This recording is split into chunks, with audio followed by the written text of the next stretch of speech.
Point જમા કરાવવાની ભાઈને વાત તો કરી એક્શન પણ આપી દો ને એ ભાઈ લઈ લો અહીંયા સારવારમાં છે એવું એ તો આપણા માટે રાખ્યા હાલો પોલીસને મારું નામ રમેશભાઈ ગણેશભાઈ કેરાળા. શું? કાંઈ નહીં, હું રજાવળ માંડવડા જતો હતો તે રસ્તામાં રવિભાઈના અને વિનોદભાઈના બેના માણસો આવીને 4 જણા આવ્યા બોલેરો કેમ્પર લઈને સિલ્વર કલરનું. એટલે તરત આવીને સીધા ઉતરીને સીધા મારવા જ મીણા કે વિનોદભાઈએ કીધું હતું કે આ લોકોને આપણે મારવાના છે, વધારે પડતા ડેમમાં દોડાદોડી કરે છે ને આપણને નડે છે. એટલે ઉતરીને સીધા મારવા મીણા. મને આ 2 જણાએ પકડી રાખ્યો હતો, સીધી સાકુ મારી.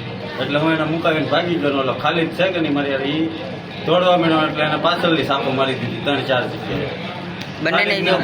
બંનેને ઈજાઓ પહોંચી છે. આ બંનેને ઈજાઓ પહોંચી. મને 12 ટાંકા આવ્યા છે અને ખાલિદને 36 ટાંકા આવ્યા છે.